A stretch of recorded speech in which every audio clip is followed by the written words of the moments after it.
Emang lu mau bisnis rugi? Nggak mau. Nggak ada yang mau kan? Nggak ada yang mau. Kayaknya nggak ada yang mau deh. Kalau misalkan usahanya tuh merugi kayak gitu. Lambat laun rugi. Bangkrut lah orang. Lagi-lagi asuransi itu. Iya. Asuransi. Udah tadi sentil tentang asuransi tuh. Emang the best asuransi. Cuman gue gimana ya kalau soal asuransi tuh kayak agak kurang sebenarnya. Oh, kenapa emang? Asuransi untuk barang seberapa penting sih menurut kalian? Duh pasti dong, penting banget. Penting ya? Penting banget. Apalagi jadi itu kita juga penting nih untuk pembeli kayaknya. Kak, skincare juga ada loh kak yang 1 jutaan. Ih, jangan berharap sepatu doang ya kak. Skincare juga ada yang mahal. Bentar mual gue itu kayak gitu.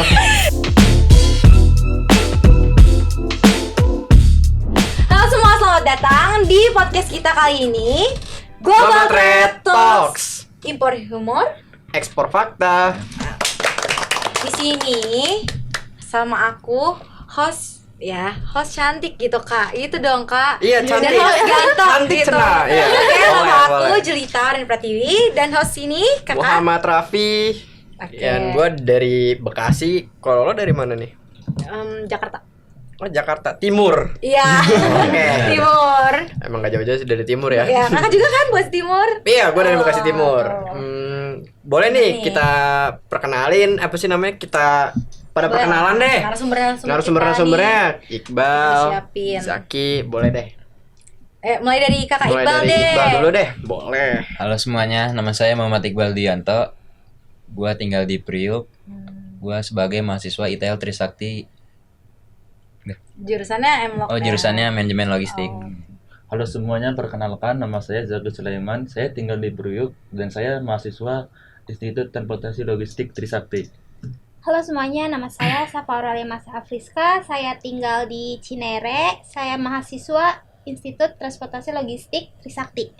Halo semuanya, nama aku Rani Raspita dari Priuk, sama kayak Kak Zaki dan Kak Iqbal. Aku sekarang lagi kuliah di Institut Transportasi dan Logistik semester 5.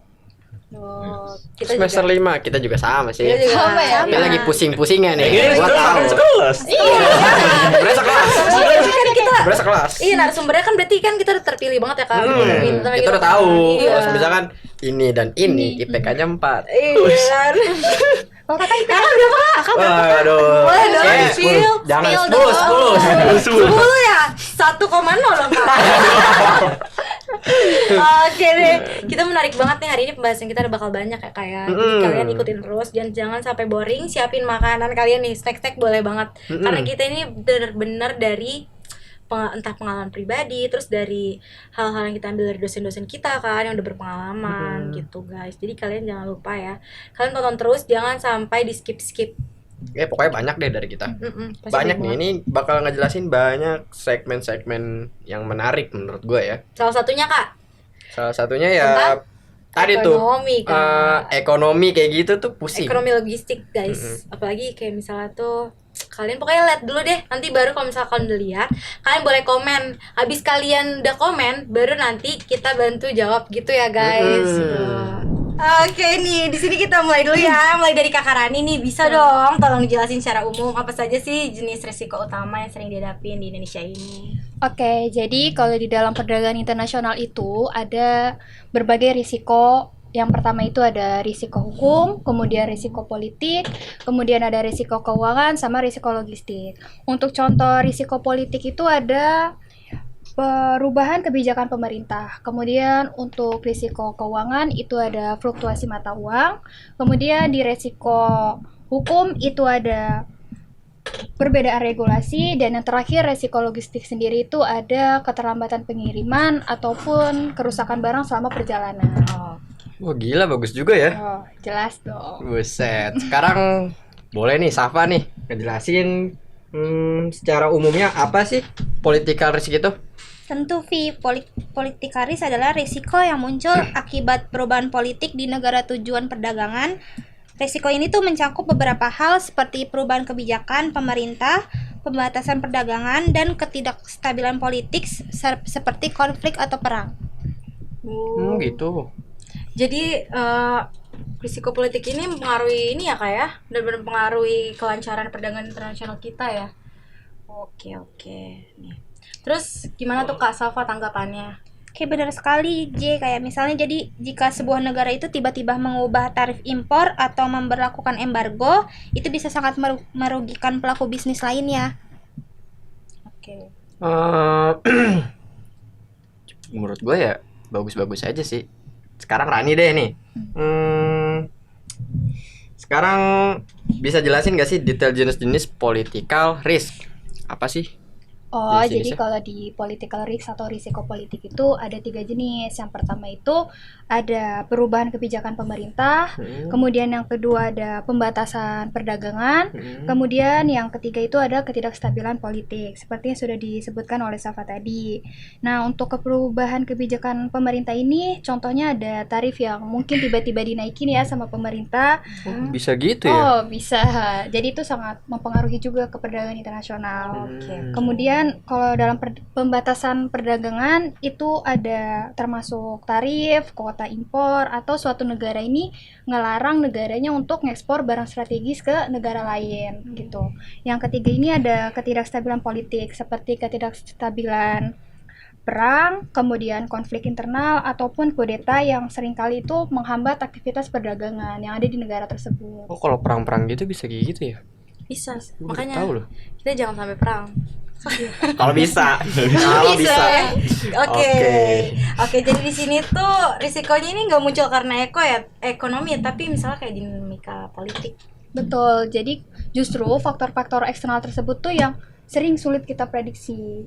Contohnya tuh kayak ini ya Kak, aku tuh baru dengar ada di Korea Utara itu katanya tuh? pengen ada itulah warna.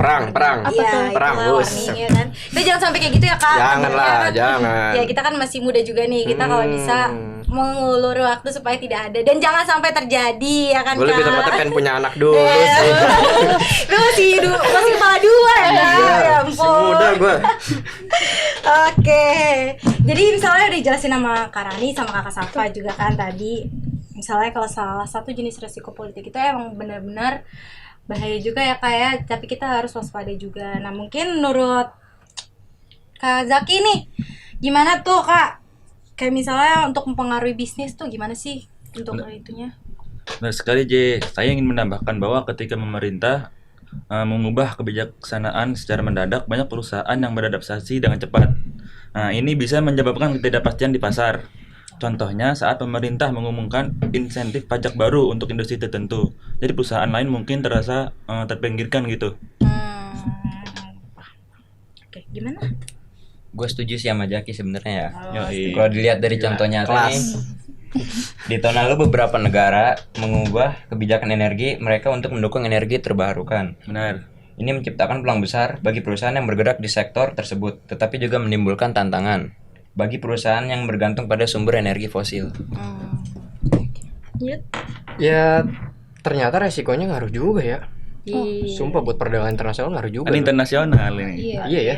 Risiko. Seluruh juga negara. Risikonya bakal Lebih lebih besar. Terus jenis resiko yang sudah disebutkan juga. Tadi kan ada ini ya. Apa sih tadi perbatasan perdagangan. Bener kan? Benar. Nah iya. Menurut Safa gimana sih perbatasan perdagangan itu? Pembatasan seperti tarif dan embargo itu dapat sangat mempengaruhi hubungan internasional. Misalnya nih, ketika suatu negara memberlakukan tarif tinggi pada barang impor, itu tidak hanya berdampak pada negara pengirim saja, tetapi juga dapat meningkatkan harga bagi konsumen di negara penerimanya. Gitu, bagus juga ya. Tuh guys, tuh kalian harus dengar ya. Kalau misalnya kita untuk misalnya internasional itu mencakup semua negara. Jadi perdagangan internasional tuh bukan cuma di situ-situ aja, tapi semuanya itu bakal kesinambungan ya. Satu kena semua. Iya, Oh, betul iya sih. banget. Karena Jadi kan nggak yang- boleh salah satu yang kena nih, Iya, pasti yang lain pada kena. Iya. Semua dong. Betul Keren banget. sih.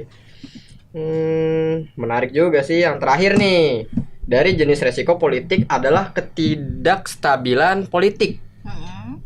Terus bisa jelasin gak sih resiko-resiko kayak gitu? Iya tuh Kak, gimana tuh? Oh, jadi kalau misalnya resiko ketidakstabilan politik itu ketika sebuah negara mengalami ketidakstabilan politik atau sedang mengalami konflik bersenjata.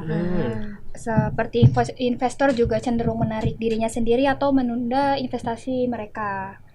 Nah, dari hal tersebut ini tuh bisa memperlambat pertumbuhan ekonomi dan menciptakan lebih banyak ketidakpas Oh iya. Oke. Oh, ketidakpastian ya. Bagi Ya. masyarakat. Oh, iya. Masyarakat. Mm-mm. Oh, nah. Oh gitu, coba siapa lanjutin dong. Jadi tuh kita bisa lihat contoh dari negara-negara seperti Suriah atau Libya. Ketika terjadi konflik bersenjata, infrastruktur hancur dan banyak bisnis menjadi tutup. Oh. Hal itu tuh menciptakan siklus negatif yang sulit untuk dipulihkan kembali. Oke. Wih, lagi perang mereka ya? Perang gak sih? Sebenarnya itu udah lama, Udah lama. karena ada dampak itu sampai keterusan di sekarang. Oke, jadinya keterusan sampai sekarang Kak. Makanya kita kalau misalnya udah sekali terjadi perang atau misalnya ada kesenjangan ekonomi itu pasti bakal berkelanjutan. Jadi susah untuk membangun negara yang lebih maju lagi. Makanya banyak banget negara berkembang yang membutuhkan investasi dari negara-negara maju gitu Kak. Kalau contoh-contoh konkretnya itu ada gak sih? Sebenarnya harus ada ya. Ada sih Boleh? contohnya sih. Oh ada. Contohnya nih kayak pembatasan perdagangan seperti tarif atau embargo. Di kasus tertentu, konflik politik atau proses besar-besaran juga bisa mengganggu pengiriman barang. Kita semua bisa melihat dampak embargo ekonomi yang diterapkan pada beberapa negara. Misalnya, embargo terhadap Iran telah mempengaruhi perekonomian mereka secara signifikan dan juga berdampak pada sektor minyak global. Ini menunjukkan bagaimana ketidakstabilan politik di satu negara bisa mengguncang pasar internasional. Nah, contoh lainnya itu ada perang dagang Amerika Serikat dan Tiongkok beberapa tahun lalu. Nah, Amerika Serikat ini memberlakukan tarif tambahan untuk barang-barang impor dari Tiongkok yang akhirnya mempengaruhi rantai pasok global. Jadi banyak perusahaan harus mencari alternatif pemasok karena kenaikan biaya ini. Oh, jadi selain tarifnya mahal tuh harus muter juga ya Kak dari negara yang lagi perang itu juga ya. Oh iya ya. Karena kan nggak boleh lewatin negara perang, takutnya emang barangnya hancur atau gimana kan, kita Iya, juga mungkin nggak tahu bisa ya. ditembak pesawatnya kan. Iya, ada yang tahu kan kita. Ada yang tahu kan. Jadi memang lebih baik kita meminimalisir Meminimalisir. itu kan tuh. Supaya nggak ngantuk nih Kak. Misalnya nih negara kita nih, aku mau tanya deh, kalau misalnya negara kita Indonesia ada perang sama negara maju, menurut Kakak tuh lebih baik kita nggak perlu untuk ikut menyetujui perang itu atau gimana sih? Ya menurut kalau Kakak? gua nggak setuju sih. Siapa yang setuju? Coba? Siapa yang setuju? Kan takut ya, Kakak belum nikah ya? Belum. Oh, Kakak dari tadi nunggunya nikah mulu nih. Jadi Iya, kalau untuk jelas. penonton yang masih jomblo boleh. Jangan. Nanti bisa hubungin nanti ya, aku kasih nomornya kakaknya. Oke. Ya udah lanjut. Oke nih. Tadi dari Iqbal kan udah ada langkah-langkahnya atau kayak gimana gitu. Bisa nggak tolong kayak kasih tahu dikit-dikit gitu? Ada beberapa langkah, sebenarnya ada 3 nih yang bisa diambil ya. Yang pertama ada diversifikasi pasar. Jangan terlalu bergantung pada satu negara saja. Oh, itu. Jika satu pasar bermasalah, masih ada pasar lain yang bisa menjadi alternatif. Oh. Yang kedua ada gunakan asuransi politik. Asuransi risiko politik. Asuransi ini dirancang khusus untuk melindungi perusahaan dari kerugian akibat perubahan politik. Yang terakhir nih, yang ketiga, monitoring dan riset pasar. Pelaku bisnis harus selalu memantau perkembangan politik di negara tujuan dan menjalin hubungan baik dengan pemerintah setempat. Berarti agak repot juga ya. Iya, makanya kalau bisa. Sumpah repot juga kayak gitu ya. Benar susah. Udah rugi lagi. Pasti kan keuangan jadi kegoncang kan benar, Kak. benar. Terus mata uang kita juga jadi melemah kalau kayak gitu. Benar. Oke. Oh ya, jadi kan dari tadi tuh kita ngomongin embargo. Apa sih itu embargo? Nah, jadi kalau embargo itu adalah suatu larangan yang diberlakukan oleh pemerintah dari suatu negara untuk melakukan ekspor maupun impor barang atau produk tertentu ke negara-negara lain karena dalam rangka kebijakan yang memiliki kaitannya dengan ekonomi, politik atau kebijakan lainnya gitu. Gitu. Iya. Oke. Jadi ini emang strategi dari tadi Kak Iqbal kan udah jelasin strategi proaktifnya gimana. Terus itu berarti sangat penting untuk dalam mengelola risiko kita ya kan, negara kita ini sangat-sangat penting. Nah, berarti itu tepat atau nggak tepat Kak Iqbal?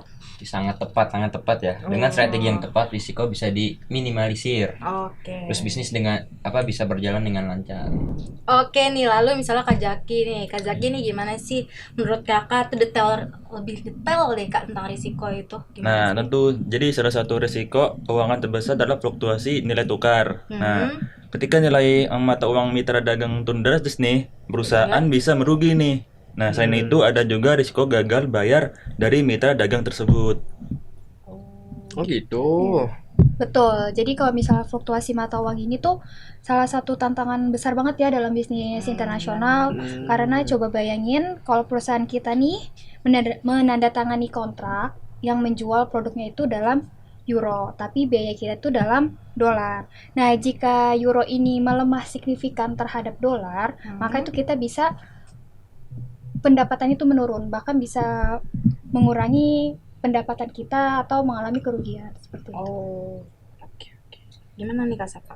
Perusahaan tuh bisa membutuhkan strategi manajemen risiko yang kuat, kayak bukan hanya tentang lindungi nilai mata uang, tapi juga untuk mengelola risiko pembayarannya.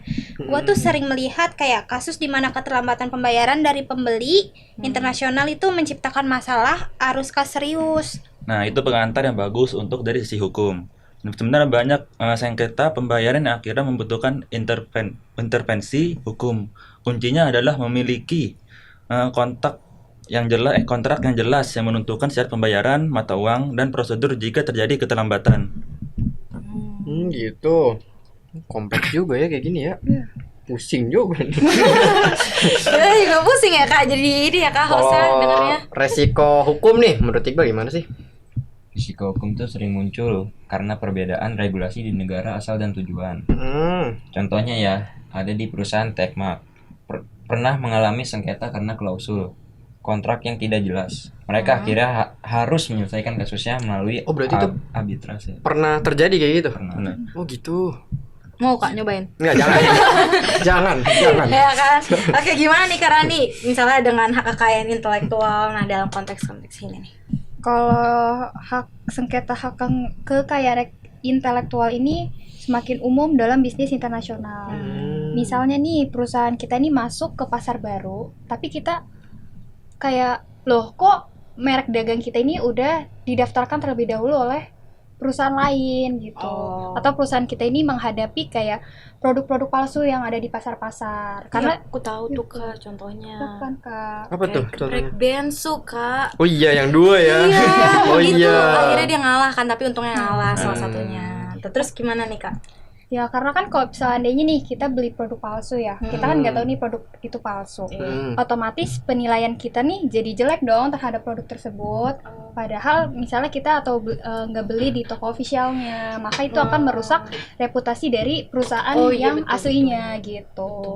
Oke, tahu. Misalnya kayak obat-obatan tuh itu parah banget sih kayak kalau di KW-KW-in gitu. Biasanya tuh ada sampo, banyak tuh sampo. Skincare yang lebih parah Emang sih. sampo banyak? Sampo bang? Oh, sampo ada? Ada sampo. Tahu gue malah banyak skincare deh. Iya, skincare Nah, tuh. itu ada Banyak. tujuan sih, itu banyak skincare. judulnya parah sih Kak, karena kan kalau sampo takutnya ke saraf otak ya Kak, untuk kayak misalnya Enggak ya? Lu yakin gak sih? Ngaruh kali ya? soalnya bisa Ngaruh. jadi kebotakan. Oh iya. Bisa. Betul. Kalau skincare Bisa Minusnya apa tuh? hancur, bisa Ya, hancur. merkuri paling Iya. parah. Iya, jadi Bukan breakout lagi Kak, bisa hitam nggak sih hitam semuanya semuanya? kebakar. Jadi muka gue hitam. kakak emang mungkin dari lahir Oh iya. gitu kan. Jadi kita aku kan takutnya nih ya Kak, bukan gimana Enggak apa-apa, ya it's okay. Kak. Aman. Oke guys, kita lanjut ya ke materi kita nih. Wah, nih misalnya gimana sih?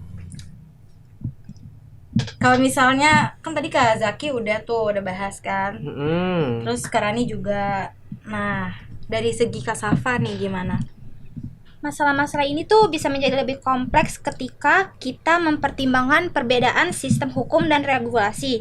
Yang legal di satu negara mungkin melanggar peraturan di negara lain. Perusahaan itu harus proaktif dalam hal kepatuhan tersebut sih. Oh gitu ya Kak. Oke deh, lanjut nih, kita mau bahas dari segi penurunan ekonomi. Gimana menurut Kakak Zaki? Kalau menurut saya itu penurunan ekonomi bisa menciptakan efek domino. Ya, domino ini bisa menyebabkan resesi di suatu pasar, utama dapat mempengaruhi rantai pasok. Nah, permintaan konsumen dan ketersediaan kredit secara global. Jadi bisnis perlu memiliki rencana cadangan untuk skenario seperti ini. Benar tuh.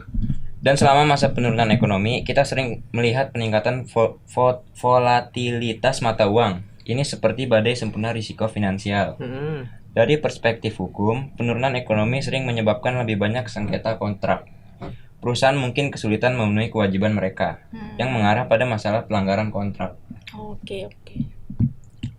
Oke nih, langsung aja ke segmen berikutnya. Ya, Oke nih, nah kita nih udah tadi kan udah bahas tentang ekonomi dan segala macam. Nah kita nih mau beralih ke logistiknya deh. Aku mau nanya dulu nih sama Kak Rani, Kak, sebenarnya nih apa sih yang dimaksud sama resiko logistik tuh? Resiko Iya. logistik. Jadi resiko logistik itu adalah segala hambatan yang mungkin muncul selama proses pengiriman barang. Mulai dari mungkin keterlambatan pengiriman, kerusakan barang selama transit, atau kehilangan barang selama perjalanan, itu bisa masuk ke dalam risiko logistik. Oke. Kompleks juga kayak gitu ya. Iya. Kalau misalkan keterlambatan pengiriman biasanya karena apa sih? Banyak banget nih, bisa karena cuaca buruk, dokumen yang tidak lengkap, atau kendala teknis seperti kerusakan kapal atau kendaraan pengangkutan. Bahkan faktor seperti birokrasi yang rumit juga bisa mempengaruhinya. Bentar dulu. Kenapa Kak? Ini boleh di Kenapa? Oh itu nyentuh layar, Siapa? Itu layar. layar HP, Oh, HP-nya. Kenapa apa ya? Tadi nyentuh layar HP gitu kedengaran. oh. Kayak gua dong. Pelan aja, pelan. Oh iya. Udah jauh tuh. Lanjut aja Bro. Berarti yang tadi segmen 3 itu aja Kak yang dari aku yang oke kita beralih ke Iya, resiko boleh, logistik. Iya. Ulang Yang segmen 3-nya aja. Ulang berarti. Iya. Jadi kan segmen 2. Iya, oke. And action. Oke, kita kan dari tadi udah bahas nih dari segi-segi yang semuanya. Nah, aku mau bahas tentang dari resiko logistiknya. Itu gimana, Kak? Jadi kalau resiko logistik itu adalah segala hambatan yang mungkin muncul selama proses pengiriman barang, mulai dari keterlambatan pengiriman atau kerusakan barang selama perjalanan atau bahkan paket-paket yang hilang atau masalah-masalah yang sering terjadi di pelabuhan, misalnya kemacetan atau mogok kerja gitu. Oh, ada mogok kerja ya? Ada. Ada dong. Gitu ya, Kak ya? Keterlambatan pengiriman. Kompleks juga tuh. iya. Kalau misalkan keterlambatan pengiriman biasanya apa tuh penyebab utamanya tuh? Itu Banyak banget nih.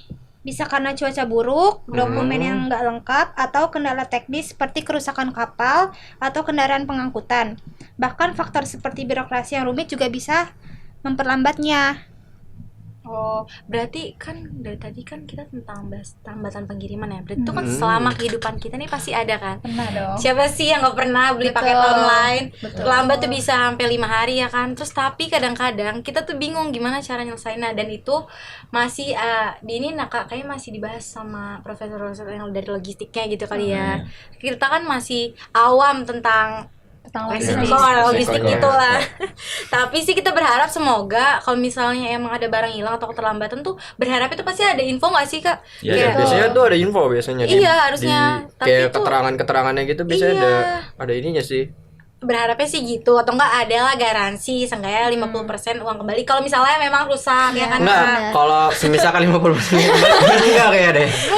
Rugi aja gitu Kak. Tapi itu untuk barang mewah maksudnya. Oh, iya. Kayak bisa Oh, barang barang mewah, kayak iya. barang sepatu, tas gitu kan. Skincare juga ada loh Kak yang 1 jutaan. Ih, jangan berharap sepatu doang ya Kak. Skincare juga ada yang mahal. Bentar-bentar mual gue itu skincare gitu.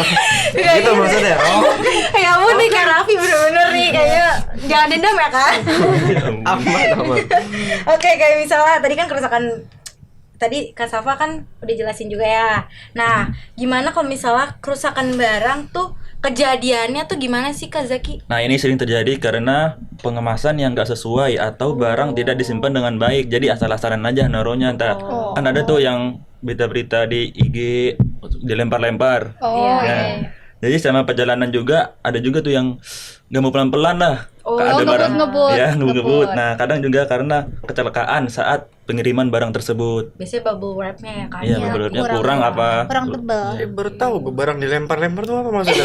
Ada tuh biasanya. Ada sih emang Kak. Gitu. Iya. Tapi biasanya kan ada tuh di TikTok apa Nah, nih iya. biasanya itu biasanya langsung tak tak tak Iya, tak. benar. Padahal tuh ada tulisan free gel gitu segala macam kan. Harusnya kan nggak boleh lempar ya Kak. nggak boleh. Berarti emang Tapi tetap rusak walaupun ada bubble wrap ya. Ih bisa Kak. Bisa. Makanya harus diadain tuh kayak secara keseluruhan tuh biar Garansi. iya garansinya tuh. Bubble wrap kita tuh kayak kurang bagus ya. Bagaimana sih? Bingung. Apa supirnya? Khusus barang tertentu. Oh iya sih, Iya. betul juga sih. Nih, gue tadi kan tentang kerusakan barangnya ya. Sekarang kalau misalkan masalah-masalah di pelabuhan tuh apa sih yang sering muncul? Biasanya kalau di pelabuhan tuh macet ya, pasti kan tahu macet. Oh, iya. Oke, Macet di kapalnya atau di daerah Pelabuhan, Pak? di Oh di pelabuhan. pelabuhannya. Priuk, udah biasa. Oh ini ya kakak kan dari Jakarta Utara ya. Aku baru ingat ya kan ya ampun. Betul banget. Berhubung narasumber kita nih langsung nih dekat logistik nih ya ampun. Di setahu gue tuh di Jakarta Priuk tuh. Jakarta Priuk. Utara. Ya Jakarta Utara maksud gue. Macet, debu, Terus truknya gede-gede ya kak. Aduh Jelas. itu logistiknya bener-bener wah gede-gede banget say. Tapi ya ampun. Emang harus bersabar ya kak. Emang harus kalau di sabar sana. kayaknya. Sabar. Ya ampun. Oke nih. Gimana berarti untuk resiko logistik ini supaya benar-benar itu kan bisa merugikan ya kak. Nah dari segi waktu, dari segi uang tuh bisa rugi banget kan kak kita. Kita kan yang udah Bisa. nunggu pasti udah ngeluarin duit tapi malah dapat barang yang tidak sesuai kan. Kecewa Kadang. jadinya. Iya kecewa terus kita kasih bintang 1 dan berpengaruh juga ke Padahal gara-gara logistiknya. iya terus berpengaruh ke siapa tuh ke sellernya. iya sellernya Iya. padahal dia nggak tahu apa-apa gitu Iya, kan. kesian Berarti- sih sama iya sellernya jadi juga. siklusnya tuh bener-bener berdampak bener-bener itu ya kak keseluruhan ya berarti itu kan nggak di internasional tapi di dalam hal kecil aja tuh bisa berdampak yang besar untuk reseller dan juga pembelinya ya kak ya. Oke. Gimana terus menurut kakak nih Karani? Betul banget nih, makanya untuk kita menghindari resiko-resiko yang udah disebutin tadi tuh, itu harus memahami resiko ini agar kita tuh bisa memitigasinya dengan baik. Jadi kita tahu nih kalau misal tadi ada keterlambatan, itu kita harus apa, kalau misalnya barang hilang, itu kita harus apa gitu. Oke. Oke, sekarang gini deh. Kita bahas gimana solusinya nih. Kayak barang pecah, keterlambatan. Lah, gue bingung kan. Barang rusak. Lah, salah logistik pasti. Tapi bukan di logistiknya juga. Oh iya, Kita bisa boleh jadi- mempersalahkan Oh iya logistiknya sih. kan. Bisa Tapi jadi orang-orang- karena sellernya juga. Oknum-oknumnya aja Oknumnya gitu juga kan. mungkin, iya. Oke, gimana nih? Safa, gimana sih? Boleh jelasin gak sih untuk mengurangi kerusakan-kerusakan kayak gitu tuh? Strategi yang pertama itu ada due diligence, artinya kita harus benar-benar riset mitra dagang kita nih. Kayak pastikan tuh mereka punya reputasi yang baik dan stabil secara finansialnya. Oke nih, wah kayak gitu berarti penting banget ya kak soal kredibilitasnya itu. Terus kalau misalnya pembiayaan ada strategi khusus gak sih? Ada dong, itu namanya alat letter of credit atau asuransi kredit perdagangan. Jadi resiko keuangan yang udah tadi disebutin itu kita bisa minimalisir melalui letter of credit itu. Oh gitu. Iya. Keren ya. Iya, baru tahu ya. Gue kayak baru denger nih. Oh baru Gue dengar baru ya? denger Baru kayaknya. dengar. Gue baru Aduh. denger. Tapi kalau nggak salah dosen kita udah pernah bahas juga sih kak. Iya. Oh iya. Mungkin kakaknya nggak masuk. Mungkin gue sakit. Iya. Iya. Mungkin jangan sampai dosen kita dengar takutnya kan. Iya. Kita sebenarnya udah bahas ya guys. Udah dibahas ya. Udah mungkin kakak masih nggak masuk waktu itu kan. Kalau misalkan diversifikasi, bagaimana sih cara nerapinnya di logistik? Nah, Gua nggak tahu tuh. diversifikasi itu sangat penting supaya kita nggak tergantung pada satu pemasok, pasar atau mata uang tertentu nih. Misalnya kalau salah satu pemasok bermasalah, jadi kita punya alternatif jalan lain. Oh gitu. Jadi lebih fleksibel ya Biar kak. lebih fleksibel. Oke. Terus kalau misalnya dari sisi kontrak tuh, misal apa sih yang perlu diperhatikan kayak hal-halnya tuh apa aja sih kak? Kalau kontrak sih harus jelas dan detail ya. Terutama soal pengiriman, pembayaran dan penyelesaian sengketa. Oh. Jangan lupa untuk melibatkan ahli hukum perdagangan internasional. Oh. Bobo hukum. Jadi lebih fleksibel gitu kan. Aduh. Asuransi untuk barang seberapa penting sih menurut kalian? Duh, pasti dong, penting banget. Penting ya? Penting banget. Apalagi jadi itu kita juga penting nih untuk pembeli kayaknya. Iya. Kalau perlu ada garansi, pakai deh. Harus pakai karena itu tuh bisa melindungi kita tuh dari kerugian. Seperti itu. Betul banget. Berarti kalau barang rusak bisa diasuransiin gitu. Bisa dong, Bisa. Kak. Bahkan Tentunya. kita pun bisa diasuransiin. Iya, asuransi jiwa. Oh iya. Jiwa. Bingung gua rusak gimana asuransiin ini. Kalau kayak rusak kakak kayak RSJ. Oh, iya. Betul Untuk juga. memperbaiki psikolognya gitu Kak. Maksudnya kan bukan logistik doang ya kan. Tapi kakak asmanya gimana kak? Udah sembuh belum? Oh iya. Apa? Asmanya? Asma. Kok Iya. dia tahu gua asma? Ya, Dia gimana? bener-bener mencermati kakak ya kan. Perhatian. Perhatian. Iya. Care. Masih sering kampus sih. Nah, itu tuh. Itu kalau di logistik berarti harus ada asuransi ya. Asuransi jiwa dan juga kesehatan. Iya, kalau meninggal dapat duit kan. Iya. Jelas. Jangan lupa ya, kan kita di Telkom juga ada asuransi Iya, kan. iya. Oh iya, dapat ya. Iya, Kartu. Makanya nih kita juga sekalian mau ingetin nih kalian masuk Institut Transportasi Logistik Trisakti ya guys, itu benar-benar bagus Promosi, banget. Kak. Iya. Promosi nih. Iya, betul nanti kita ke up kan terus Gua bayar soalnya. Nanti rektor lihat kan, kita Iya. langsung dapet kan. S2 gratis ya, Kak? Iya, aduh amin. Amin. Oke, lanjut nih. Kan tadi Kakak Zaki udah bahas tadi sama Kakak Iqbal ya. Nah, terakhir soal manajemen rantai pasok itu gimana cara mengelolanya supaya lebih baik? Kuncinya itu adalah punya rencana cadangan. Misalnya jalur alternatif atau pemasok tambahan. Jadi kalau kita ada gangguan, kita tetap bisa beroperasi. Beroperasi terus itu ya kayak tanpa ada hambatan gitu ya. Terus kalau misalnya jadi tuh banyak banget kan yang dilakukan untuk memitigasi risiko logistik. Nah, kalau misalnya dari Kakak Raffi, pertanyaan ada nggak Kak mau ke Kakak Zaki atau Kak Iqbal? Gue punya pertanyaan buat Jaki nih. Oke. Kira-kira apa sih solusi paling efektif untuk menghadapi resiko-resiko ini? Jadi solusi terbaik adalah memilih encounter yang tepat. Misalnya menggunakan CIF untuk memastikan barang diasuransikan sampai ke tempat tujuan. Misalkan nih kita beli barang online.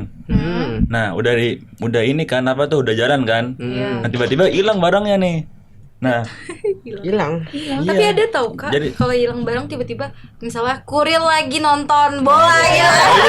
Kadang kita kayak bingung. Kakak udah pernah belum? Enggak pernah. Berarti Kakak ini dari tadi emang nggak tahu antara kudet atau memang tidak pernah beli nih ya guys. Buset, gak pernah beli gua. Belinya kan offline kan. Iya Kalau sih. kita kan kaum yang pakai diskon kan. Iya. Kamu tuh Raffi kan nggak usah pakai diskon apalah ya kan Kak. Ya kalau gue lebih ke ngeliat apa sih namanya kayak Perbandingan. bendanya dulu sih. Oh, nggak lihat harga dulu, Kak. Enggak, bukan. Nggak lihat harga Si dulu, Kak. kaya. Maksud gua tuh kayak contoh TV, siapa tahu ada cacatnya kan. Iya, betul. Bener nggak gua? Iya, betul. Kalau online bisa jadi. Iya sih. Tapi Makanya kan- diadakan asuransi. Iya. Gitu. Oke deh. Gimana Kak Zaki tadi? nah, Kak Zaki tapi belum ini tuh. bukan hilang doang nih, ada juga kecelakaan. Nah, jadi diasuransiin tuh barangnya tuh. Nah, perusahaan juga bisa menggunakan asuransi pengangkutan dan memanfaatkan jalur logistik alternatif. Jadi pilihan-pilihan ya. Pilihan-pilihan. Oke deh, lanjut ya guys. Nih aku mau beralih tentang bisnis internasional. Kan tadi kita di awal-awal udah bahas tuh, tapi aku pengen tentang bisnis internasionalnya, terutama yang sering melakukan ekspor impor. Betul banget, Je. Kita akan ngebahas tentang Incoterms. Mungkin buat sebagian orang masih asing. Tapi ini nih yang jadi kunci sukses dalam transaksi jual beli internasional. Oke, mulai aja ya. Langsung mulai aja nih. Boleh Kak, boleh banget. Dari yang paling dasar dulu, Mbak Rani deh, boleh. Coba jelasin. Coba bisa jelasin gak sih apa itu Incoterms? Gue juga baru denger sih ini. Apa tuh Kak? Baru denger. Raffi mungkin memang pengen banyak taunya kan. Mungkin Soalnya paham gue ya. kurang paham gue kalau kemarin tuh dijelasin gue kurang paham jujur Orang aja. paham apa nggak masuk nih? Gue tentu masuk. Ya, tapi Gue kurang paham. sama kalau misalnya ada dosen kan kayak lebih susah bahasanya gitu loh. Oh, Kalau misalnya iya, temen kan benar, lebih benar. enak ya. Mungkin lebih Bahasa iya. temen ya? Bahasa Iya. teman, bahasa Mungkin teman. lebih bagus. Jadi Incoterms itu tuh singkatan dari International Commercial Terms. Suka Iya gitu. Oh gitu. Jadi ini Incoterms ini tuh adalah seperangkat aturan internasional yang mengatur tanggung jawab, biaya, dan risiko dalam transaksi jual beli internasional. Jadi banyak macam-macamnya yang sering digunakan dalam logistik. Jadi misalnya itu ada CIF, FOB, FAS, terus DDP, DPU itu. Banyak. Pedomannya banyak banget ya Kak ya. Banyak banget. Banyak juga. Oke, berarti kalau kena Rani ada lagi nggak nih yang mau disampaikan lagi nih dari Incoterms tuh? Mungkin kalau masalah kayak contohnya tadi kita menggunakan Incoterms EXW nih. Iya. Jadi itu yang ngebayar semua dari resiko, dari biaya, dari kayak pengantaran ke lokasinya itu semua ditanggung oleh pembeli. Jadi penjual itu kayak cuman memberikan barangnya aja. Jadi semua biaya, semua resiko itu ditanggung sama pembeli gitu. Oh, jadi tinggal nerima bersihnya aja Betul, gitu tinggal penjualnya. terima bersihnya aja. Kalau kita menggunakan Incoterms EXW atau Xworks. Keren sih. Hebat kan Kak? Hebat. Makanya kita harus dukung logistik Indonesia supaya maju. Betul. Setuju banget. Karena logistik di Indonesia nih masih kayak kurang diperhatikan oleh pemerintah. Ya kan? Jadi kita kayak Iya, kalau pemerintah kurang ya iya, makanya. memperhatiinnya. Padahal tuh di seluruh dunia bahkan ke tempat daerah aja itu harus memerlukan logistik Kak. Karena pengiriman makanan, terus pengiriman subsidi apa BBM segala macam kan pasti harus dari logistik baru bisa berjalan kan Kak. Supaya Iya sih. dapetin cuan Kak gitu. Ya mungkin kayak di Papua ya. Jadi Iya. harga bahan pokok tuh mahal banget ya gara-gara logistik kan mungkin yang susah. Mungkin itu kalau di Papua jalannya mungkin Iya. Ya, betul Jalan banget. yang Justru itu, Hutan ya. betul. Iya, Justru itu yang bikin mahal biaya logistiknya karena iya, mungkin harus melewati berbagai mungkin rintangan kayak harus pakai pesawat ini lagi atau Iya. pakai Iya, truk benar, lagi. benar. Terbang, Iya. nggak tahu. Tapi setahu aku emang iya loh Kak, Iya, antar benar. daerah aja itu harus naik pesawat sekitar makan 2,1 juta. Itu untuk antar daerah loh Kak, bayangin. Gimana kalau kita di orang Jakarta pasti udah demo kan Kak. Kita naik Grab Kalau aja dia demo mahal. gimana ceritanya ya? Kayaknya nggak mungkin sih Kak, makanya mereka tuh belum diperhatikan sama pemerintah dari segi logistiknya gitu. Ya semoga aja Papua bisa diperhatiin oleh Iya pemerintah. betul banget. Jadi lebih banyak lagi untuk mengelola, misalnya kan di situ apalagi tambang itu banyak banget ya Kak. Harus diperhatikan banget supaya kita nggak dibodoh-bodohin sama orang luar lagi gitu ya guys. Nah, kalau gitu Mbak Safa bisa nggak sih kasih contoh konkret gimana Incoterms ini membagi tanggung jawab? Tentu, misalnya kita ambil contoh Incoterms FOB atau Free on Board. Dalam FOB ini, resiko atas barang berpindah dari penjual ke pembeli saat barang itu dimuat di atas kapal. Jadi kalau misalnya ada kerusakan setelah barang dimuat, itu menjadi tanggung jawab pembelinya. Nah, itu dia yang menarik. Setiap Incoterms itu punya titik transfer risiko yang berbeda-beda. Misalnya export, risiko sepenuhnya ada di tangan pembeli sejak barang diambil dari pabrik si penjual ini. Betul banget. Makanya penting banget buat kita sebagai pelaku bisnis untuk benar-benar memahami Incoterms yang kita gunakan. Karena ini akan berdampak langsung pada biaya dan resiko yang kita tanggung. Oh. Berarti kita harus hati-hati aja ya Iya. Harus dong. beli Incoterms ya. Jangan kita doang nih, juga penonton Iya, ya nggak sih Kak? Iya. Oh, harus lah. Iya nggak Kak? Betul banget, betul banget. Oke, nah di sini tuh banyak juga nih Kak, kalau misalnya selain bagi tanggung jawab, apalagi sih manfaat dari Incoterms tuh, ya kan? Gimana tuh Kak? Ada yang bisa menjelaskan dari Kak Rani? Kalau manfaat yang lain ya. Jadi kalau Incoterms itu memberikan kepastian hukum dalam transaksi internasional nih. Jadi kalau misal terjadi sengketa mungkin yang tadi hak kekayaan intelektual itu, jadi kita punya acuan jelas kalau misalnya kita pakai Incoterms gitu. Selain itu, Incoterms juga membantu kita dalam perencanaan keuangan. Dengan mengetahui siapa yang bertanggung jawab atas biaya apa, kita bisa membuat perhitungan yang lebih akurat. Nah, dan yang paling penting nih, Incoterms membuat proses bisnis kita jadi lebih efisien. Nah, karena semua pihak sudah tahu persis apa yang harus dilakukan. Nah, kalau gitu Mas Jaki, tips apa nih yang bisa Mas Jaki berikan untuk memilih Incoterms yang tepat? Nah, pertama kita harus benar-benar memahami jenis barang yang kita jual. Hmm. Jadi barang yang mudah rusak tentu membutuhkan perlindungan yang lebih. Kedua, kita juga harus mempertimbangkan faktor biaya. Setiap Incoterms punya implikasi biaya yang berbeda-beda. Dan terakhir, jangan lupa untuk berkonsultasi dengan ahli logistik nih dan forwarder. Jadi kurang lebih seperti itu. Gitu. Oke deh. Kakak, aku pengen beralih nih, Kak. Kakak sih ini ya, kalau misalnya Kakak, tapi aku pengen bahasnya secara terbuka gitu, Kak. Oke, secara pemikiran kita gitu deh ya kan. Kita beralih ke resiko yang dihadapi dalam transaksi internasional. Nah, poin-poin penting untuk mengelola resiko dalam transaksi internasional tuh. Nah, oke, kita semua tahu kan di sini tuh bisnis biasanya di bisnis global itu menjanjikan, tapi juga banyak banget resiko sama tantangannya. Betul? Betul. Ya kan, Kak? Nah, aku pengen kalau misalnya kakak-kakak tuh berbagi tips sama triknya supaya bisa mengelola resiko-resiko tersebut. Mulai dari Kak, misalnya siapa lagi tuh? Nah, Gue deh. ya, Kak Raffi deh. Pertama-tama mari kita bahas tentang resiko politik. Mhm. Ini yang gue tahu aja nih. Nggak usah dah. Kayak siapa aja yang jelasin. Oke deh, Kak Zalfa deh. Ya, sama bisa kamu jelasin Saya lebih kagok lanjut ya, tentang kagok ya. resiko ini. Aku ya. Iya. Dan Kak perusahaan Raffi. bisa menghadapinya. Gimana sih, Sob? Tentu gitu. Risiko politik itu seperti bermain judi nih, tapi dengan taruhan yang lebih tinggi. Perubahan kebijakan pemerintah, ketidakstabilan politik, atau bahkan bencana alam yang bisa berdampak langsung pada bisnis kita. Misalnya, kasus Argentina yang memberlakukan kontrol valuta asing. Nah, untuk mengantisipasi resiko ini, perusahaan itu bisa menggunakan asuransi resiko politik atau melakukan pembayaran dalam mata uang yang lebih stabil. Oh, jadi Asuransi asuransi itu ada politik juga, maksudnya gimana sih? harus ada sih, Kak. Nah, Asuransi gimana tuh, politik. Kak? Untuk ada perisainya nggak untuk dari perusahaan-perusahaan gitu, Karani? Untuk perisainya atau misalnya untuk melindungi lah gitu.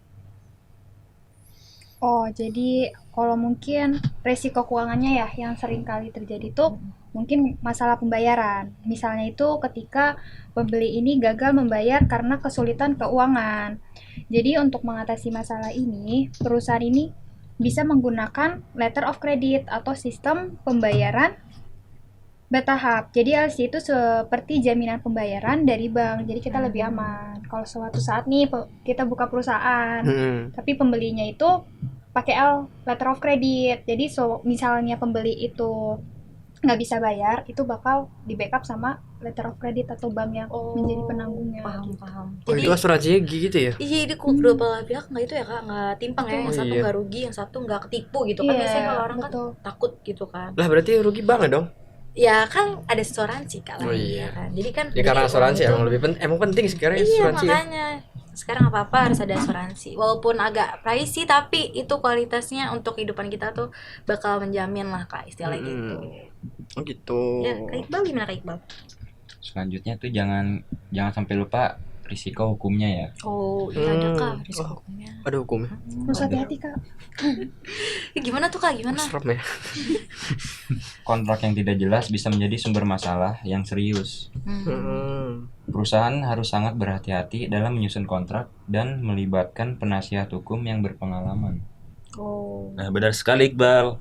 Dan jangan lupakan risiko logistik permasalahan selama pengiriman barang seperti keterlambatan atau kerusakan. Jadi ini bisa merugikan perusahaan. Untuk itu penting bagi kita untuk memilih operator logistik yang terpercaya dan mengasuransikan barang kirimannya. Oh, jadi kesimpulannya itu untuk menghadapi resiko dalam transaksi internasional, perusahaan itu perlukan melakukan beberapa itu ya, Kak, beberapa hal penting. Yang pertama tadi identifikasi ya kan. Benar. Itu gimana sih resiko untuk depannya? Berarti harus tahu permasalahan yang dihadapi ya, Kak. Terus yang kedua itu berarti ada pilih mitra bisnis yang terpercaya. Terus iya. ketiga itu ada kontrak yang jelas sama komprehensif. Nah, yang terakhir tuh keempat tadi tuh, Kak, aku taunya tentang instrumen keuangan yang tepat. Dan terakhir jangan untuk mengasuransikan risiko. Jangan lupa guys, sumpah asuransi itu penting kayaknya ya. Penting Sekarang tuh penting banget. Banget. Betul sekali nih J. Dengan persiapan yang matang, perusahaan bisa meminimalkan resiko dan meraih kesuksesan dalam bisnis global. Kita tahu deh, dalam transaksi internasional resikonya tuh banyak banget nih. Ya lu tahu sendiri lah, banyak banget, mulai dari resiko politik hingga resiko logistik. Tapi jangan khawatir, kita bahas semuanya dengan para ahli kita hari ini. Saya bersama Delita dan tentunya para pemateri yang hebat membantu memahami lebih baik Oke, ya Kak Raffi benar-benar deh, itu betul banget ya. Kita semua di sini tuh tahu bisnis internasional penuh sama tantangan, bukan dari tantangan orang dalam doang Kak, tapi itu banyak Orang banget dalam. ya. Kalau orang Orang dalam dalam. tuh Orang pasti dalam. kayak kan gak ada yang tahu korupsi kan dari orang dalam kan. Iya, biasanya sih dari orang dalam. Kita kan gak ada yang Pasti tahu, apalagi kalau perusahaannya keluarga itu pasti deh. Wah. Itu susah banget untuk dicari siapa itu yang ngambil kan, atau yang ngumpetin itu lah. Ya karena perusahaan keluarga ya. Iya gak ada yang berani lah karena kan pejabat sendiri. pasti ya you know lah ya kan Kak. Hmm. Oke nih, tapi jangan khawatir karena kan di sini kita belajar sama-sama ya Kak untuk Benar, mengelola benar. ya kan. Hmm. Mengelola itu gimana sih supaya aman, terus terpercaya, terus kualitasnya kita tetap berjalan ya kan Kak. Nah, langsung aja nih mari kita nih dengerin sendiri dari pemateri pertama itu Kakak Safa ya kan, Kakak Safa yang akan bahas mengenai asuransi risiko politik dan letter of credit. Ya Kakak Safa. Makasih Kak Jelita dan Raffi. Jadi dalam transaksi internasional ini salah satu resiko yang besar yang harus dihadapi oleh perusahaan adalah resiko politik. Resiko itu bisa datang dari perubahan kebijakan pemerintah yang tidak terduga seperti kontrol valuta asing. Bahkan gangguan politik lainnya. Untuk itu, perusahaan bisa melindungi dirinya dengan menggunakan asuransi resiko politik. Ini adalah instrumen yang melindungi perusahaan dari kerugian akibat peristiwa politik yang tidak dapat diprediksi. Jadi, jika suatu negara berubah kebijakannya dan itu merugikan perusahaan, asuransi ini akan memberikan kompensasi untuk mengurangi dampaknya. Emang Lagi-lagi asuransi itu. Iya. asuransi. Udah tadi sentil tentang asuransi loh. Emang the best asuransi. Cuman gue gimana ya kalau soal asuransi tuh kayak agak kurang sebenarnya. Oh, kenapa emang? Nggak tahu ya. Tapi nggak percaya ya sama asuransi ya? Kurang karena lu tahu sendiri nggak sih kalau misalkan kita ngeklaim asuransi itu kadang susah. Oh. Contoh lah gue waktu itu pernah beli apa sih namanya monitor Xiaomi itu. Gue pernah beli, dia itu susah banget klaim garansinya. Sumpah, gue nggak bohong, Berapa susah lama banget. emang Kak? Gue setahun. Bayangin, setahun. Itu kayak KPR rumah bisa deh Kak. Bener banget. Coba Xiaomi, coba bisa ini. Boleh nih Kak. Pusing gue produk lo. Oke deh. Berarti Menarik banget ya. Kalau diomongin dari tadi tuh. Jadi kalau ada perubahan kebijakan mendadak dari pemerintah, perusahaan bisa tetap merasakan aman. Karena ada asuransi yang ngebantuin ke apa sih namanya kayak ngejaga gitu dah. iya. Tuh. Jadi aku setuju sama Kakak Raffi. Nah, mungkin sekarang aku pengennya nih kita beralih lagi nih ke hal yang gak kalah pentingnya Kak. Apa tuh yang gak kalah pentingnya, mau tau gak Kak? Apa tuh? Nah, aku tuh mau bahas pemilihan in-contract yang tepat itu dari Kakak Iqbal lagi untuk lebih lanjutnya. Tadi kan masih hal basic lah mungkin, tapi mungkin Kakak Iqbal bisa mendalam gitu untuk gali-gali. Itu Jelita. Incoterms adalah seperangkat aturan yang digunakan untuk mengatur tanggung jawab, risiko, dan biaya dalam perdagangan internasional. Memilih Incoterm yang tepat itu sangat krusial. Oh. Karena ini menentukan siapa yang bertanggung jawab untuk biaya pengiriman, asuransi, dan risiko yang mungkin timbul sepanjang perjalanan barang. Misalnya, jika kita menggunakan FOB, free on board, maka penjual bertanggung jawab sampai barang dikirim ke kapal. Oh, Oh gitu. Sementara pembeli yang menanggung risiko setelah barang berada di atas kapal. Jadi, dengan memilih Incoterm yang tepat, perusahaan bisa mengurangi risiko logistik seperti biaya tambahan yang mungkin timbul akibat keterlambatan pengiriman atau kerusakan barang selama perjalanan. Kalau misalkan Incoterm tuh harus bener-bener milih yang bagus kayaknya ya. Maksudnya yang Betul. sesuai. Sesuai Sama dia yang kebutuhan dibutuhkan. Jadi ada Gitu ya. perbandingan gitu ya Kak, berarti ya, satu sama yang lain gitu. Untuk Iya ya, pemilihan. untung dijelasin nih. Kalau nggak dijelasin pusing juga nih. Sekarang kalau misalkan jadi pemilihan Incoterm yang tepat bisa membuat perbedaan besar dalam mengelola resiko, biaya, dan tanggung jawab. Alright, betul banget Kak. Karena apa? Karena yang terakhir itu dari Kak Zaki. Ya. Kita bisa jelasin ya Kakak pentingnya kontrak yang kuat dan klausul untuk penyelesaian sengketa untuk transaksi internasional itu. Gimana tuh Kak? Tentu dalam setiap transaksi internasional, jadi memiliki kontrak yang kuat itu sangat penting. Jadi kontrak tersebut harus mencakup syarat pembayaran, kewajiban kedua belah pihak, serta mekanisme penyelesaian sengketa yang jelas. Misalnya, jika terjadi perselisihan antara pihak-pihak yang terlibat, adanya klausul penyelesaian sengketa seperti arbitrase internasional. Nah, ini dapat membantu menyelesaikan masalah tersebut secara efisien dan adil tanpa harus melalui proses hukum yang panjang dan mahal. di pengadilan. Dengan adanya klausul ini, kita juga mengurangi risiko hukum yang mungkin timbul akibat perselisihan yang tidak teratasi dengan baik. Jadi kontrak yang jelas dengan klausul yang tepat sangat penting dalam mengelola risiko hukum. Jadi dengan kontrak yang solid dan jelas, kita bisa menghindari masalah hukum yang mungkin timbul. Dan tentunya perusahaan bisa lebih fokus mengembangkan bisnis tanpa khawatir soal sengketa. Oh, betul sih Kak. Aku setuju. Jadi kalau misalnya kita udah jelas nih, ya kan teman-teman, kan udah jelas ya, gimana kita bisa mengelola risiko dalam transaksi, pemilihan kontrak yang tepat, sampai ke kontrak yang kuat dengan klausul penyelesaian sengketa. Nah, semua ini membantu perusahaan mengurangi potensi kerugian dan memaksimalkan peluang dalam pasar global gitu Kak. Oke guys, jadi di sini kita lanjut nih ya, beralih ke studi kasusnya itu tentang Techmark nih Kak. Techmark. Iya, Techmark. Iya. Techmark. Kalau Techmark. jangan kayak bahasa Thailand Kak. Oh, Ini dulu. bukan. Gue kira Thailand. Techmark ya, oke. Oh, gitu. Nah, oke, di sini bisa nggak sih ada dari narasumber? Nah, ini kita gunain nggak sih Kak narasumber kita? Jelas. Ini kan Gunain, kita gunain. punya teman-teman narasumber nih. Iya kan, yang pintar, Si yang cantik, pintar, yang si ganteng, cantik, kan? si Aduh. ganteng, semua ada di sini. Tampan dan Boleh. berani, Cong. Betul sekali, tampan dan pemberani. Boleh. Karani, boleh Kakak bantu kita dong. Gimana tuh Kak?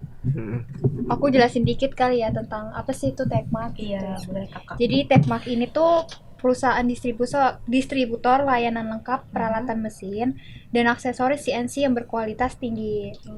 Beroperasi ini udah sejak tahun 2001 di Arkansas, Missouri, Illinois Selatan. Sebelum kita lahir tuh Kak. Nah, iya. Berarti- Gue belum lahir ya. Belum lahir. Belum. Sebelum lahir belum. Semuanya belum lahir deh. semua. Tapi itu udah tua banget berarti. Nah, mereka itu melayani berbagai industri termasuk elektronik, otomotif, kedirgantaraan, dan medis yang berfokus pada peningkatan produktivitas dan profitabilitas untuk klien mereka melalui teknologi canggih dan dukungan khusus. Nah, Techmark ini tuh mempertahankan hubungan yang kuat dengan produsen, alat mesin terkemuka, dan menekankan layanan in-house yang luar biasa. Tapi di balik itu semua, Techmark ini tuh mengalami beberapa masalah, mulai dari pembayaran yang tidak lancar, kemudian masalah pengiriman yang terlambat, hingga masalah hukum yang muncul gitu. Gitu Kak. Lengkap sih. Kayak pinter nih anak nih. Waduh, Boleh nih kayaknya Kayak kan. pinter Apa sekali ya. kita ulik aja nih gimana? Apa kita kasih ke Rani aja ya? boleh. Tapi nanti kakak itu deh, ntar bayaran lebih kecil. Oke nih. Siapa nih dari sudut pandang hukum, gimana sih menurut kamu kontrak penjualan yang dibuat Techmark? Kontraknya sebenarnya udah cukup baik nih karena ada klausul arbitrase, tapi masalahnya itu ada di eksekusi lapangannya nih. Di eksekusi lapangan ya Di Kak? eksekusi lapangan. Oh, berarti kayak pekerja gitunya kayak kurang ya? Kayak harus Gimana tuh? dievaluasi mungkin ya kayak. Terus gimana kalau misalnya dari Kak Iqbal tuh, gimana supaya dengan mitigasi risiko ini bisa dilakukan di Techmark Inc. Mereka ini sebenarnya sudah punya langkah yang bagus dengan menggunakan letter of credit atau LC ya. Oh iya. Sayangnya mereka tidak konsisten menerapkannya. Oh, Sayang kayak gitu ya. Sayang sih kayak gitu. Kurang konsisten dia. Bisa bagus itu kalau Masih labil kah? mungkin ya kan. Anak ya. kecil. Mungkin anak kecil. Itu 2001 Kak. Kita masih anak kecil. Oh iya. Gue belum lahir. Aduh, Pak Haji sabar. Maaf ya guys. Nih, dari Oke. kamu nih, Jak. Apa sih yang bisa kamu komentarin tentang pilihan logistik yang diambil Techmark? Nah, pilihan CIF sebenarnya sudah cukup baik untuk mengalihkan risiko ke pembeli. Nah, tapi masalahnya ada pada asuransi kelautan yang harus mereka ambil. Terus gimana Kak? Misalnya kasus yang bisa kita ambil dari ini deh, kasus kita yang kita bahas ini itu gimana? Dari Kak Safa. Selain itu, penting juga untuk memahami betul isi kontrak dan memastikan semua klausul itu dijalankan dengan baik. Nah, Dari- tunggu. Karani deh, Oh. Karani. Yang paling penting sih kita harus punya rencana mitigasi risiko yang komprehensif dan konsisten ya, jangan berubah-ubah. Jadi nggak cuman punya satu atau dua pilihan. Jadi kalau seandainya opsi satu atau duanya ini nggak berjalan baik, kita masih punya opsi yang lainnya gitu. Berarti kayak ada plan A, B, C, D gitu ya Kak. Oh, berarti banyak pilihan ya, nggak Betul. cuma satu doang. Iya, harusnya gitu ya Kak, biar Hmm. lebih bagus. Jadi kayak kalau misalnya plan 1 nggak bisa, plan 2 gagal, atau misalnya ada sesuatu yang nggak diharusin, terus plan ketiganya nggak bisa juga, ada nih plan Plan keempatnya yang dipegang gitu ya Kak. Mm-mm. Oke. Terus gimana Kak? Kalau dari sisi keuangan, kita harus selektif dalam memilih metode pembayaran Mm-mm. dan selalu waspada terhadap resiko gagal bayar. Oh, Galbay. itu kayak Kakak deh.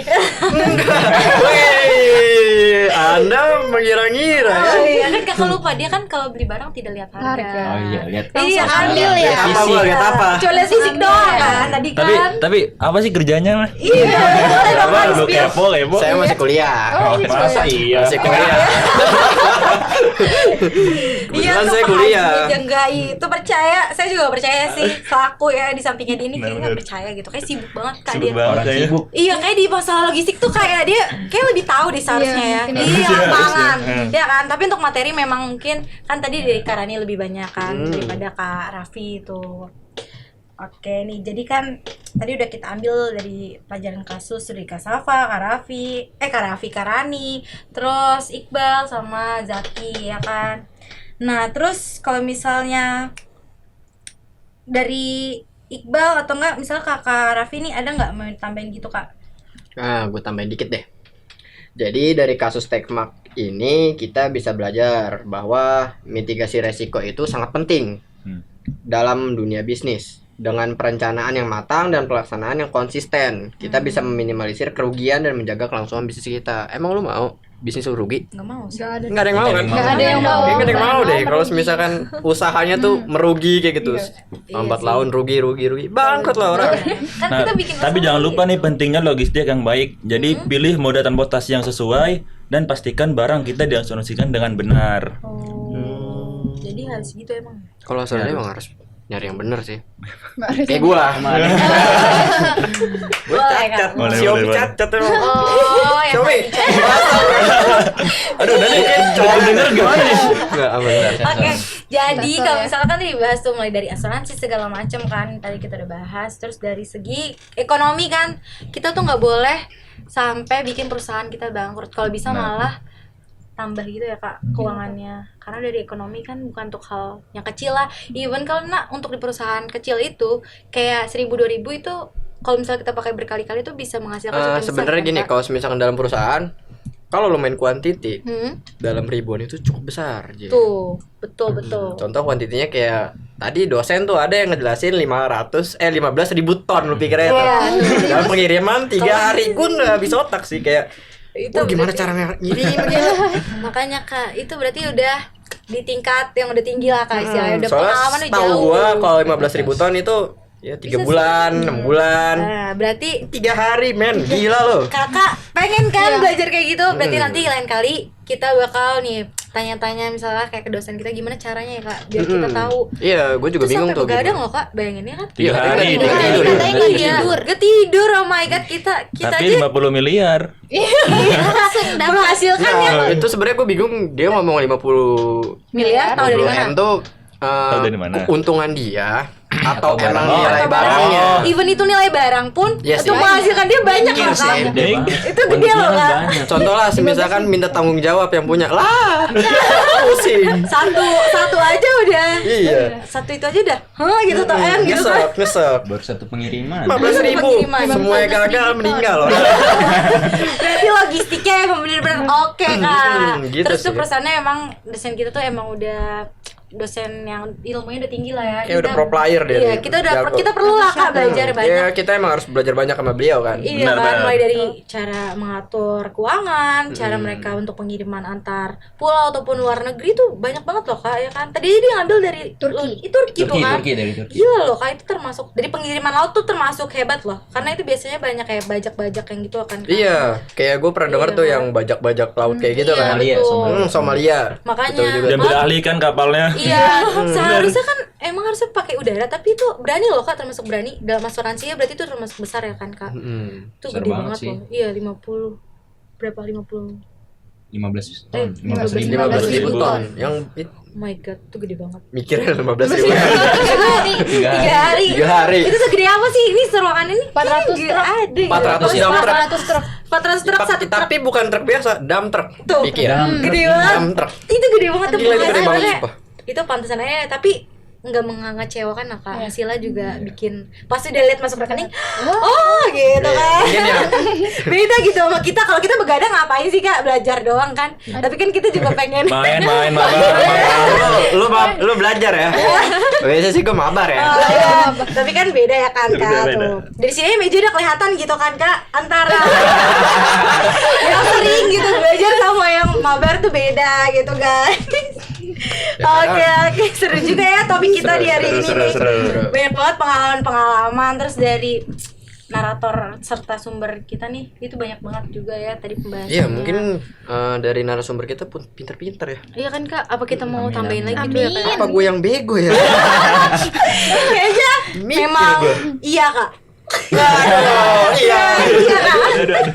Tapi enggak kan, kita di sini punya potensi masing-masing ya kan. Setiap manusia Punya kelemahan dan Iya, masing-masing. Nah, Bisa itu aja doang. kita kayak potensinya emang kakak langsung di logistik kan. Tapi kita kan harus belajar lagi kalau kita jadi masih. Sebetulnya Iqbal gamer ya.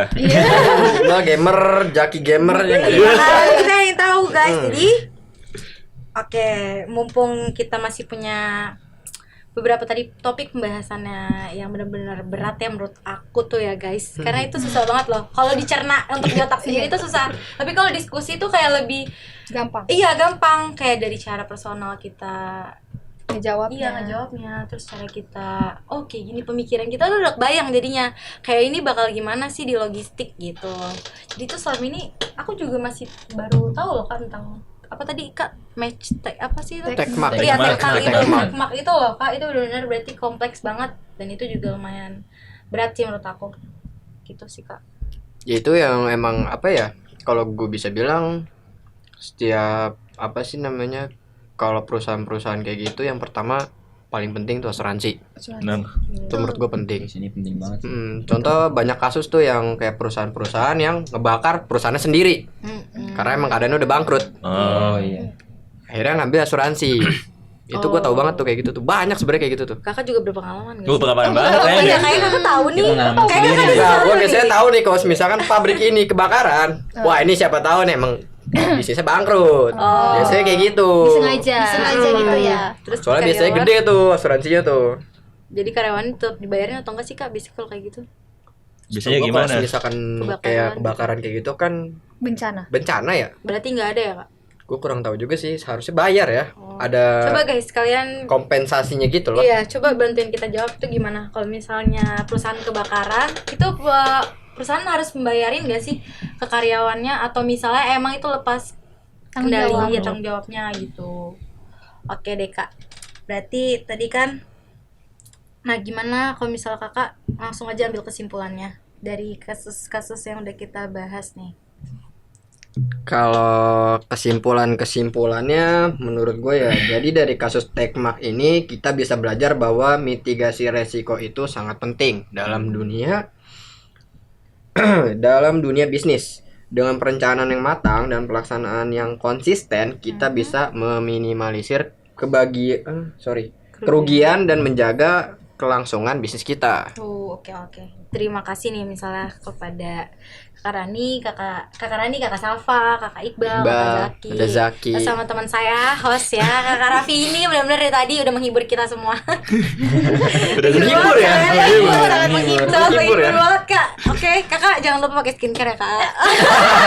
Aduh, parah ya. Oke guys, mungkin udah dari tadi udah banyak banget topik kita, terus kita udah banyak banget wawasan lagi. Iya. Semoga ini bermanfaat ya guys. Nah aja kita pasti bakal kasih tahu info-info tentang logistik karena kita memang di sini yang membahas untuk detail itu di manajemen logistiknya ya guys.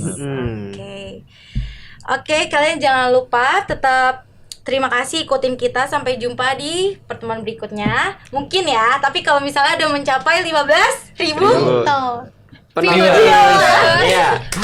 Oke, Mungkin Kakak kalau Raffi. 15.000 kita bakal lanjut ya. Oh iya, lanjut. Senang juga sih. 25.000 dijabarin sama Kak Raffi sendiri. Boleh. Sejuta sendiri. Sendiri. Waduh. 25.000. Oke, viewers sama likes-nya. Jangan Oke lupa. guys, jadi terima kasih Gua Raffi dan Gue Jelita. Sampai bertemu lagi ya guys. Stay safe, stay Dadah. happy. Bye.